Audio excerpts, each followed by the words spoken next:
pecado dos pais nos filhos até a terceira e quarta geração. Para a ciência, né, para a psicologia principalmente, psicanálise, é que eles falam o seguinte, é uma repetição de comportamento que dá na mesma. Eles falam em hereditariedade, a gente fala em maldição hereditária. É a mesma coisa. A ciência estudou, e Freud estudou. Freud, em 1800 e alguma coisa, criou a psicanálise. De lá para cá, eles vêm estudando Freud, Lacan, Melanie Klein, Winnicott e muitos outros teóricos, tentando, e agora a gente tentando ler os escritos deles para entender o que a Bíblia está falando. É incrível o negócio. Como que o negócio é complicado? Por quê? A ciência arruma um caminho tão difícil, a Bíblia está simples. Mas a gente não olha a Bíblia do jeito que deveria olhar, com simplicidade. Infelizmente, a gente vê isso. Por exemplo, hoje eu citei lá na live que vocês não assistiram, que Malaquias 4,6 diz assim, e converterá o coração dos pais aos filhos e o coração dos filhos aos pais, para que eu não venha e fira a terra com maldição. Olha só, Deus está falando assim, ó, vai vir um Elias, no espírito de Elias, né, que foi João Batista que veio, no espírito de Elias, e aí ele vai anunciar o nome de Jesus, e Jesus vai converter o coração dos pais aos filhos. Gente, olha só, converter o coração dos pais aos filhos. Por quê? Porque muito pai e mãe não tem um filho como herança de Deus. Não tem os filhos como um presente de Deus. Tem um filho para realizar os sonhos que eles não conseguiram realizar. Eu vou dar um exemplo. Não tem ninguém aqui que eu estou lembrando, então eu vou dar um exemplo aleatório. Vou imaginar que eu queria ser médico, mas não pude, por vários motivos. Eu falei, ó, quando meus filhos nascerem, um deles vai ser médico. E aí eu juntei dinheiro para pagar a faculdade, e quando eles cresceram, eu falei assim, filho, você vai fazer faculdade de medicina. Não, pai, eu queria ser engenheiro mecânico. Não, eu pago sua faculdade se você for médico. Eu quero meu filho chamado de doutor. Vestir um jaleco branco e prescrevendo medicamento para os outros. Esse é meu sonho. Pai, mas eu quero ser engenheiro. Eu não importa o que você quer. Eu sei o que é melhor para você. Médico ganha mais. Médico tem status. E está resolvido. Você vai ser um médico ou uma médica. É só você fazer um paralelo aí com o que foi projetado para você. Quantas mulheres que estão aqui que ouviram o pai falando assim, ó, moça passou de 16 anos, 17 anos, 20 anos, tem que casar, filho. Você está dando prejuízo, está dando despesa. Pelo amor de Deus. Vai casar com qualquer um. A minha mãe me falou, isso a minha mãe me falou, que quando ela estava mocinha, o meu avô falou assim, ó, você vai casar com Nicanor. Nicanor é meu pai. Ela falou assim, eu não conheço, não. É um seu primo distante. Quando ele vier aqui, você vai conhecer e vai casar com ele. Casaram. E foram felizes, 71 anos juntos. Será que foi? Ah, foi, pastor. Ficou 71 anos junto? É só isso que eu sei. O resto é você, fica na sua imaginação. Ou então vai lá no cemitério da paz e pergunta para eles. Eu faço umas declarações que não deveria ter falado. Mas agora já saiu. Por quê? A gente imagina assim, muito tempo junto, muita felicidade. Nem sempre é assim. Ah, meu casamento acabou com 10 anos. Que tristeza. Ué, não necessariamente. Foi bom enquanto durou. Os 10 anos valeu, ué. Então, de 10 anos para frente não prestou, então separou. Ó, se você assistir lá disfunções familiares, você vai mudar um pouco a sua ideia. Sabe qual é o problema de crente? Que crente fica radical demais com muita coisa. E aí eu arrumo confusão por causa disso. Porque eu não gosto de coisa radical. Eu gosto de coisa assim, que tem que ter sentido. Eu não gosto de fazer uma coisa porque todo mundo está fazendo. Eu gosto de saber por que eu estou fazendo. Que sentido tem? Aí, as pessoas têm essa dificuldade. O problema de crente é o seguinte, tem muito casamento falido, muito relacionamento abusivo, muito sofrimento para o marido, ou para a esposa, ou para os filhos, ou a família inteira sofrendo. Divórcio não é de Deus. Não é de Deus esse sofrimento para a família. O divórcio não é de Deus mesmo, não. Quem falou que é? O que Jesus falou? Moisés não deu carta de divórcio? Jesus falou assim, deu por causa da dureza do coração de vocês. Mas no princípio não foi assim, não. A ideia de Deus é que o homem seja homem capaz de cuidar da esposa e dos filhos. Mas os homens não fazem isso. De forma geral. Então os homens não fiquem nervosos comigo, não. A gente vai falar as coisas, os homens, eles ficam bravos porque eles analisam o que eu estou falando pela perspectiva deles. Eu estou falando de forma geral. Assim como os homens aqui são abençoados, as mulheres também. Então quando eu falar mal das mulheres, não é necessariamente de vocês, não. São de forma geral. Então, as mulheres foram levadas a um sofrimento tão grande desde a infância. Quando Deus quer restituir, o que Ele quer restituir? Resgatar a sua identidade. Se você é homem, você tem que se comportar como homem. Como é que o homem faz? O homem que eu sei, pastor, pega todas as mulheres que puder. Não. Isso é um homem, né, chamado hoje em dia de galinha. Né? Não sei por que ele é galinha, não. Deve ser porque fica ciscando no terreiro que não é dele. Não sei por que também não. Mas a gíria é essa. Assim, não é o homem segundo o coração de Deus. O homem segundo o coração de Deus é um homem diferente. Eu estou tentando falar Deus converte o coração dos pais aos filhos, dos filhos aos pais.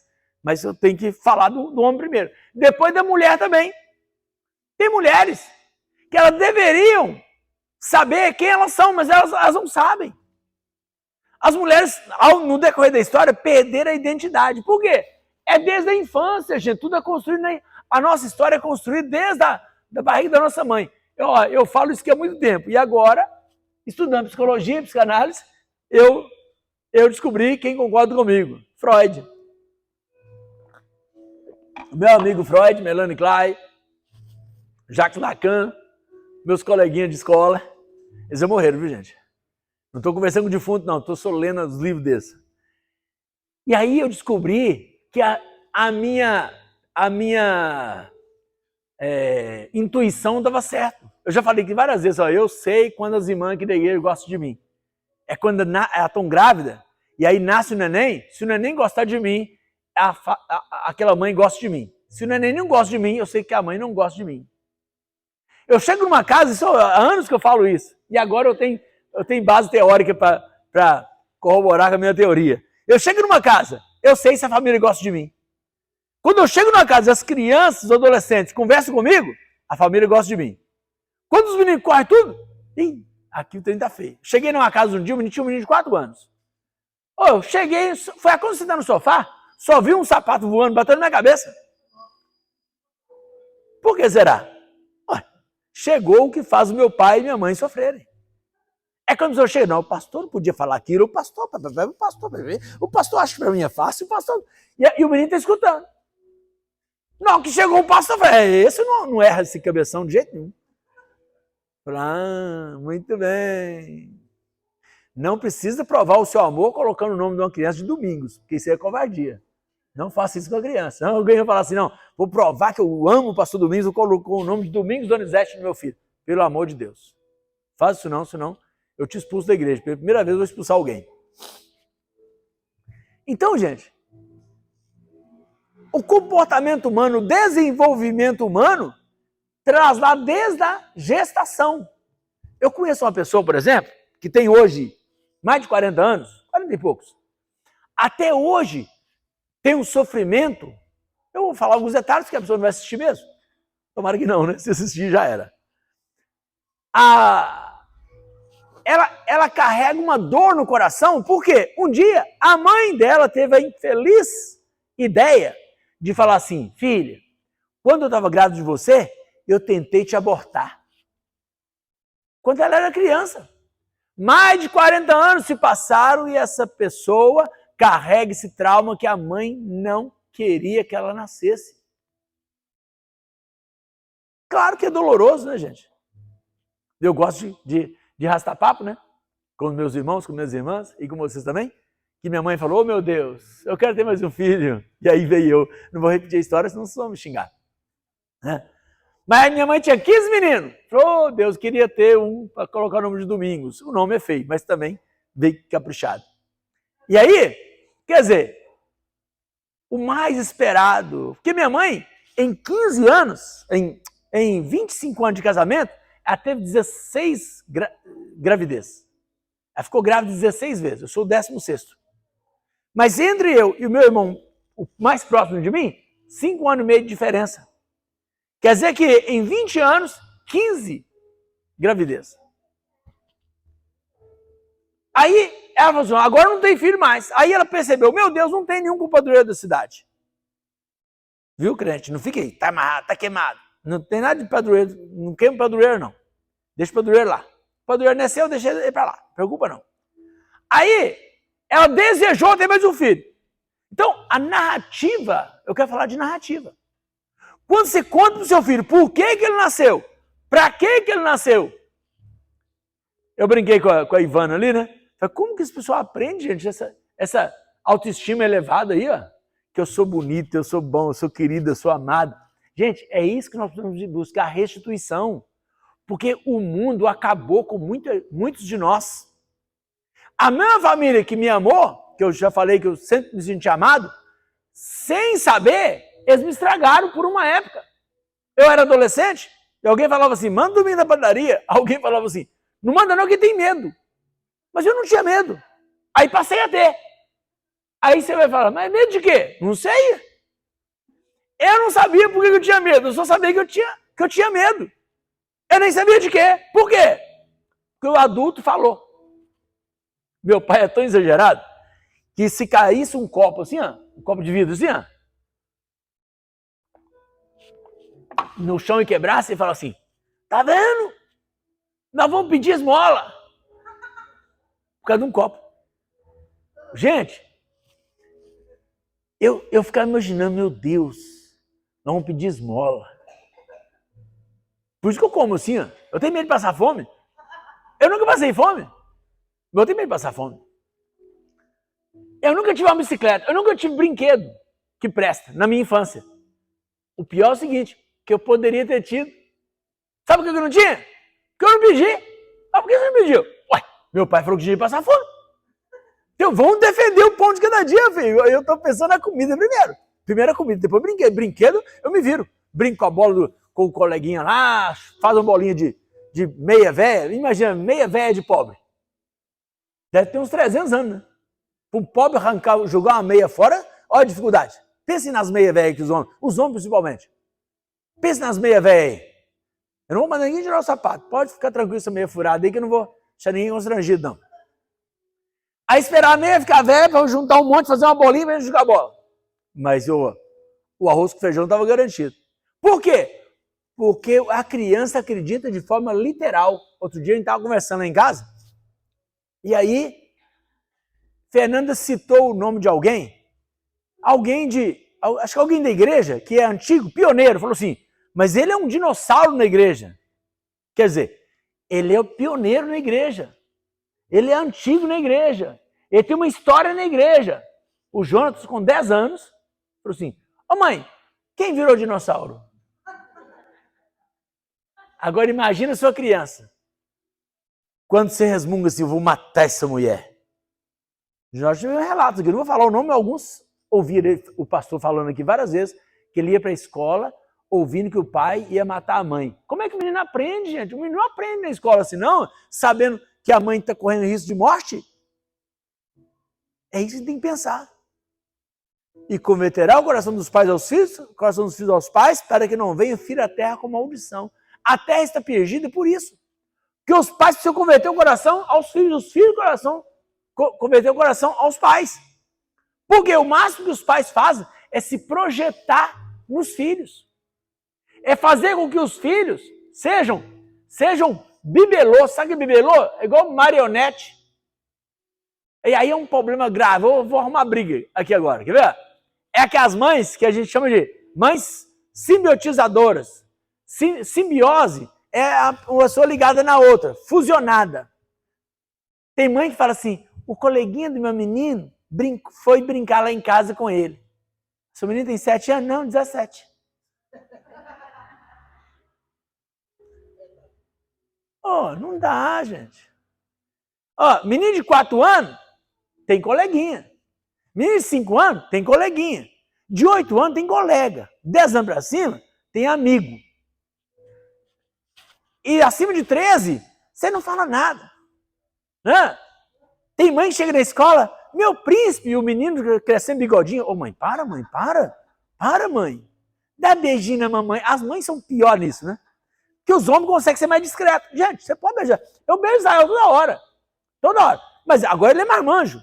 Mas quando ele estava adolescente, eu dava beijo nele dentro de casa, no lugar discreto. Por quê? Na escola, gente, a gente não perdoa, não. Filhinho do papai, não. Não quero nem saber. Ah, é inveja. É inveja. Ué, se meu pai não me beija em casa, por que meu colega vai ganhar beijo do pai dele? Eu vou zoar ele. Não quero saber. Se eu não sou amado em casa, eu não vou deixar ninguém ser amado perto de mim. É normal, isso acontece na sociedade. Nós temos que proteger nossos filhos. E aí, as mães viajam. Ah, estou preocupado com meu filho, ele ficou sozinho em casa. Não, mas ele tem uns 5 anos? 23. O que vai ser dele? Gente, eu já contei isso aqui, não é brincadeira. Nós viajamos para casa do meu irmão. Israel tinha uns... É pouco antes de casar. Ele casou com 20. 18, 19 anos. Nós ligamos, falamos, Israel, tudo beleza? Deus falou assim, você jantou? Eu falei, Nilson, pelo amor de Deus. Eu não acredito, não. Nilson. Ô, gente. Um menino de 20 anos, você não jantou? Problema! Pastor, mas se eu não colocar comida no prato do meu bebê de 20 anos, ele não come. Não come! Deixa sem comer. Não que ele desmaiar, você leva para o hospital, coloca soro na veia dele, opera ele, deixa ele sofrer. Ah, não, prefiro morrer do que meu filho sofrer. Aí, gente, aí não aguento. Porque aí eu não aguento que eu tenho que xingar o pai. Aí eu entro xingando o pai também, eu caço briga com o outro. Porque os pais querem assim, fazer o quê, né? Ela é assim.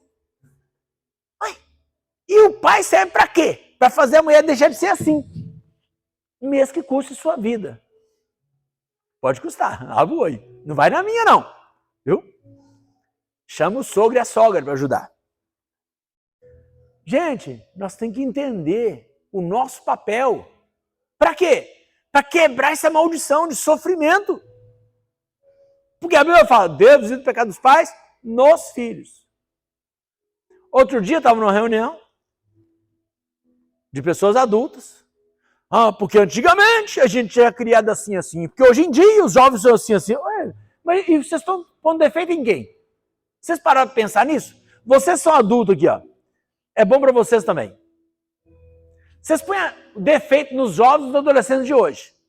Eles são defeituosos, eles são errados, eles são mal criados, eles são mal educados, eles são preguiçosos, eles não prestam para nada. Porque na época suas, que vocês eram os bons, na nossa época. A nossa geração era de gente trabalhadora, de gente honesta, de gente que acordava cedo, ralava e não ficava mexendo no celular, que a gente era educado, que a gente era uma benção. E essa geração de agora não vale nada. E quem criou essa geração? Foi os burros de nós. Quando você fala mal da próxima geração, você está falando mal de você. Você não pode falar mal deles, não, senhor. Senão você está mostrando a sua incompetência. Você tem que falar bem. Pastor, mas estão errados. Então assuma o seu erro e comece a trabalhar. Para que haja restituição. Tem gente esperando restituição que venha de mão beijada. Não existe, gente. Efésios capítulo 6, por favor. Efésios 6. Aí entra a crentaiada com esse versículo aqui, ó, achando que vai ser fácil. Depois, se eu assistir esse vídeo, eu acho que eu vou perder a coragem de postar. Vamos lá. Efésios capítulo 6.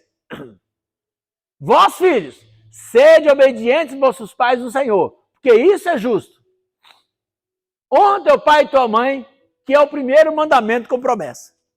Aí a gente começa a esfregar esse versículo na cara dos filhos. Que eles têm que obedecer e honrar. Aí lá eu explico com detalhes, na live que eu fiz hoje. Se você interessa assistir depois, você vai ver com detalhes. Por quê? Quem obedece pai e mãe são crianças e adolescentes. O adulto, na verdade, ele não precisa obedecer. Imagina, marmanjão de 20 anos, as marmanjonas de 20, 25 anos. Mamãe, eu estou pensando em fazer tal coisa. Ó, vamos abrir um parêntese. Se você vive as coisas dos seus pais, não tem idade para você ficar à toa, não. Que a lei é regra de ouro. Quem tem ouro faz as regras. O corpo é meu corpo, minhas regras, eu mando em mim, eu sou adulta. Então vai trabalhar, vagabundo. Seu à toa. Ô, dó. Por isso, gente, você tem que negociar isso desde novinho, desde criança. Lá na minha casa. Se os meninos estivessem solteiros em casa, eles iam viver igual era quando era adolescente. Por isso, quando o Fernando divorciou, eu brinquei com ela, mas brinquei o quê? Na psicanálise chama de xiste. É quando você brinca querendo falar uma verdade de forma mais suave, né? Falei, Fernando, você tem 27 anos, com um menino de 1 ano na mão, né? Então você voltou para os 13 anos. Ela entendeu. Aí um belo dia ela falou, ô pai, comecei a namorar o Leandro. Aí teve todo o processo, tá? Começou a namorar o Leandro. Ô pai, pode passear de moto com o Leandro? Falei, claro que não. Você casou? Quando você casar, você anda de moto com ele, dorme na moto, vive na moto, toma banho na moto, vive de moto para baixo, para cima, para baixo, para cima. Minha filha não anda na garupa de moto de marmanjo. Não. Ah, pastor, você é radical. Com a filha de quem? Não estou mandando você fazer isso com seus filhos, não. Viu? Seus filhos são as regras. Mas tudo é conversado lá em casa. A Marcela começou a namorar o Israel, era solteira, ela foi lá em casa a primeira vez, ela tinha uns 7, 8 meses de namoro e levou o irmão junto. Eu gostei dessa família da Marcela. Ela não gostei tanto, não. Mas, não, tô brincando, tô brincando. O Benjamin tá a cara do pai da Marcela. Falei com a Marcela, não, Marcela, tá a cara do seu pai, vai ficar parecendo comigo por dentro, seu pai por fora. Ela ficou desanimada. Aí, gente, eu não tô mandando você ficar radical com seus filhos, não, mas é o meu jeito de cuidar da minha família, tá? É o meu jeito. Se você tem um jeito melhor, compartilhe. Conhecimento compartilhado é conhecimento multiplicado. Eu não gosto de correr riscos. Aí fala aqui, ó, honra teu pai e tua mãe. É quando você está adulto. Por exemplo, meus pais já faleceram. Quando eu chego em alguns lugares, eu não sou Domingos. Eu sou o filho do Nicanor e da dona Naí. Ninguém me conhece pelo nome. Quem é Domingos? Não conheço, não. Ó, aquele ali é filho do Nicanor e da dona Naí. Então, tudo que eu fizer, eu vou honrar ou desonrar os meus pais. Porque eu sou adulto, eu tenho que me posicionar e eu vou honrar ou desonrar. É uma escolha. Agora, o terceiro versículo, que é um desafio para muitos pais engolir seco. E muitos pais não conseguem engolir isso. Eles chegam até o versículo 2 e param. Olha o 3, que desafio para os pais. E para quem quer ser pai. Aqui é a continuação do 2, né? Para que te vá bem e vivas muito tempo sobre a terra. Promessa para os filhos viverem muito. Agora, o 4. E vós, pais, não provoqueis a ira a vossos filhos, mas criai-vos na doutrina e na admoestação do Senhor. Gente, simples demais. Pai e mãe, para de provocar os filhos. Para de provocar a ira dos filhos. Quando os pais não conseguem argumentar, eles criam problema para os filhos. Alguém falou o seguinte, filhos não têm problemas, filhos têm pais. E é ali, já na primeira infância, que nascem as crenças disfuncionais. Disfuncionais é aquilo que não funciona. Funcional que funciona, disfuncional é que não funciona. Eu gravei uma série inteira de famílias funcionais, famílias disfuncionais, mas também a maioria não assistiu. Vocês não assistem também? Aí eu falei que minha audiência caiu, o Ricardo correndo de mim. Mas depois eu vou pedir para vocês assistirem, mas de um jeito fácil, vai ser fácil para vocês me ajudarem sem assistir. Olha só, eu descobri uma forma. Vocês me ajudam sem ver minha cara, sem assistir, sem me ouvir, sem nada. Vocês vão ficar suave.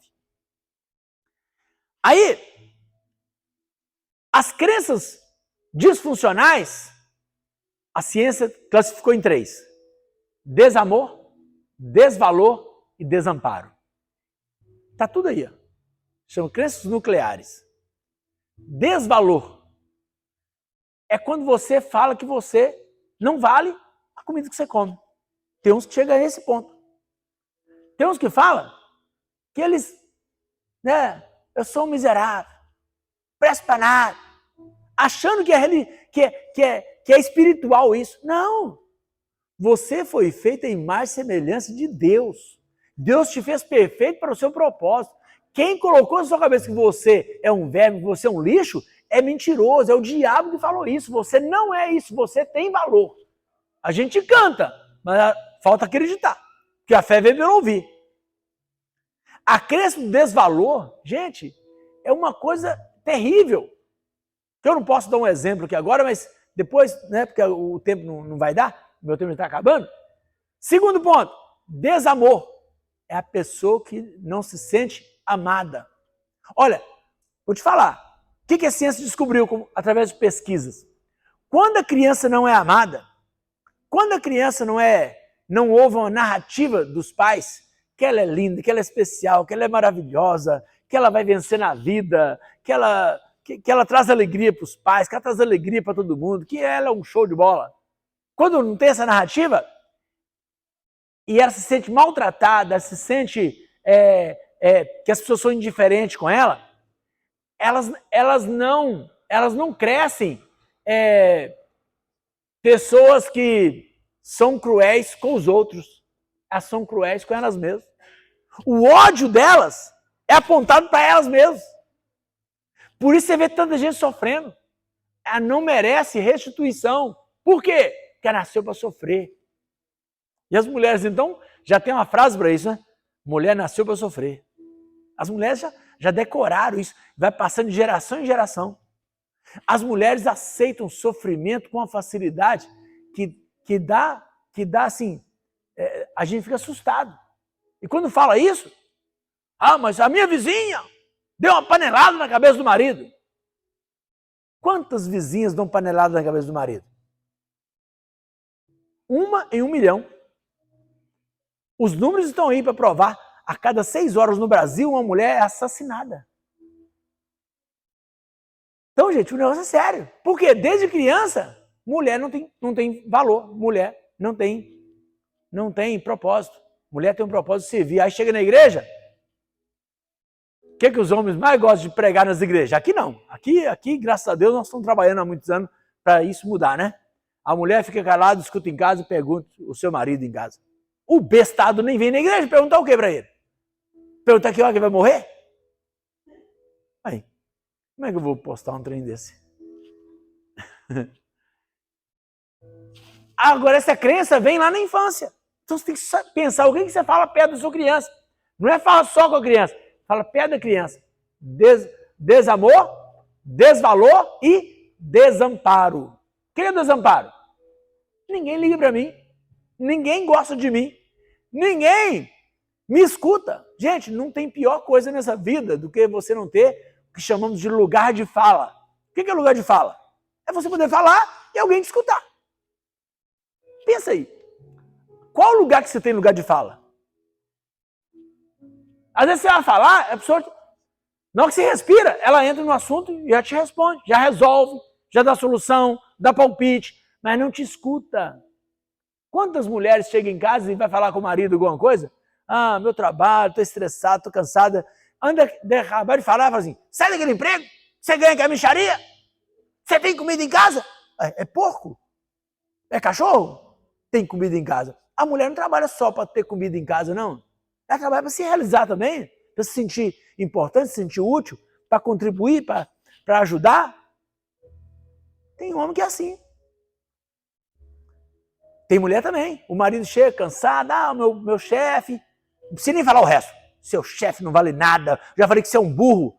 Você é um incompetente, senão eu já tinha saído daquele emprego. Ele nem acabou a frase. O que isso mostra? Não tem lugar de fala. Ele não pode falar. E isso mata as pessoas. É isso que adoece as pessoas. Eu falei que outro dia, um teórico, ele disse o seguinte, eu esqueci o nome dele agora, ele falou o seguinte, olha, a psicoterapia entrou no vácuo. Quando o cristianismo pregou durante séculos que a gente tem que falar só com Deus. e não fala com nenhum ser humano. E as pessoas estão doentes por isso, elas ficam na religiosidade, que não é espiritualidade isso, religiosidade. Não, eu falo só com Deus. Tem coisa que você fala com Deus que não adianta, você tem que falar com alguém que é igual a você, da sua espécie. Isso é importante. Por isso que Tiago falou assim, confessai as vossas culpas uns aos outros para que sareis. Confessar culpa, gente, não é só confessar pecado, não é só necessariamente pecado, não. É confessar sofrimento. É confessar angústia. É pôr para fora aquilo que está te machucando, que você não consegue falar. Não consegue falar de forma consciente, mas nas entrelinhas, fala. Eu estou com um exemplo aqui na ponta da língua para falar, mas Deus me ajuda que eu consigo segurar. Pelo menos uns 3 meses. Porque é um exemplo muito importante para despertar vocês. Porque muitas pessoas falam isso dentro da igreja. Que salta de uma forma tão clara essas crenças disfuncionais. Desvalor, desamparo e desamor. Eu não sei se você consegue compreender tudo isso de uma vez. Você não consegue? Assiste lá as séries, vai lá nas crenças funcionais, famílias disfuncionais, função familiar. Aí tem vários, lá tem mais de 1000 vídeos separados lá, ó, cortes, para a pessoa se instruir. Mas Oséias 4,6 diz assim, o meu povo está sendo instruído porque ele falta conhecimento.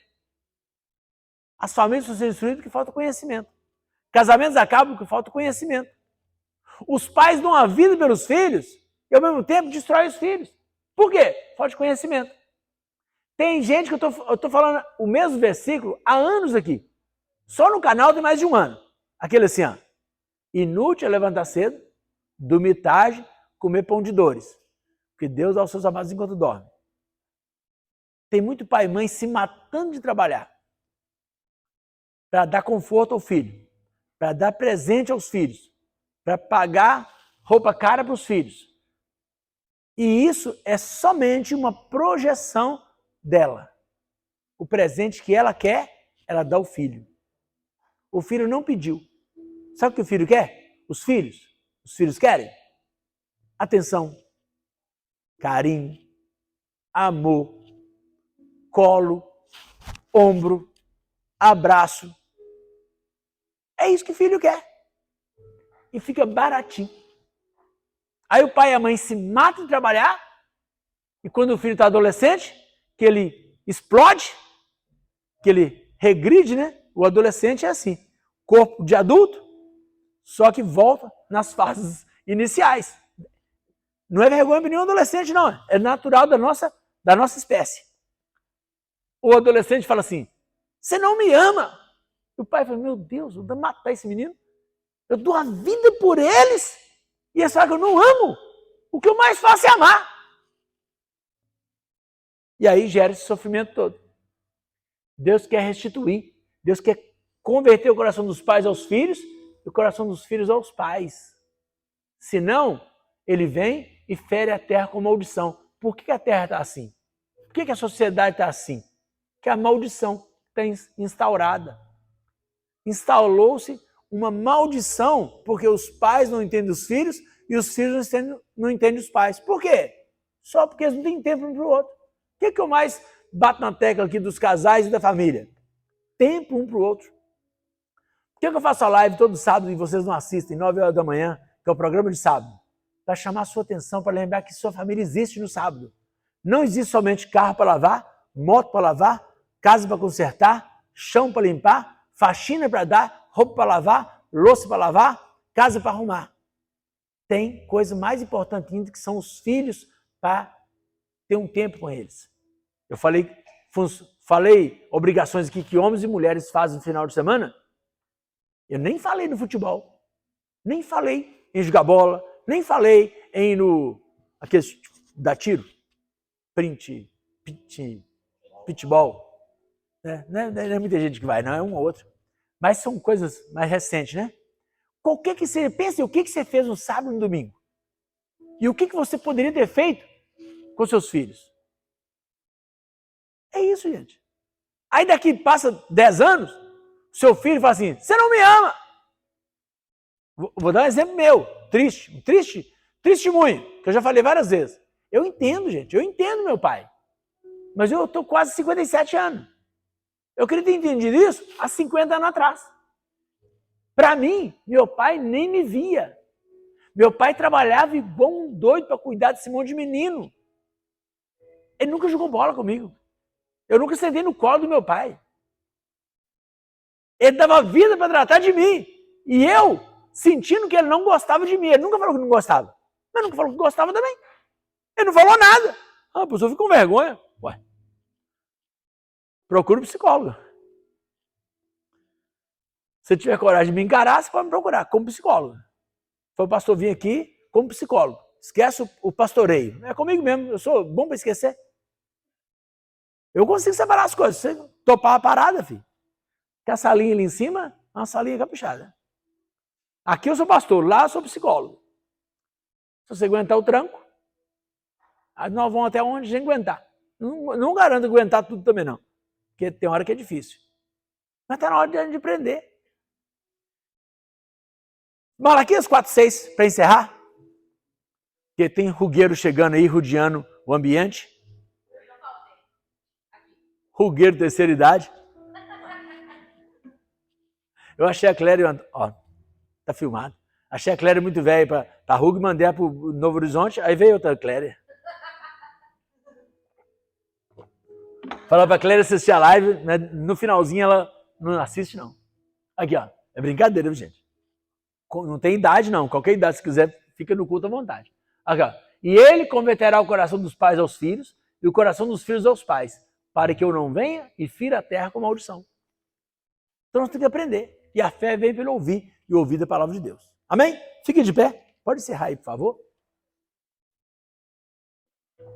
Tenta entender.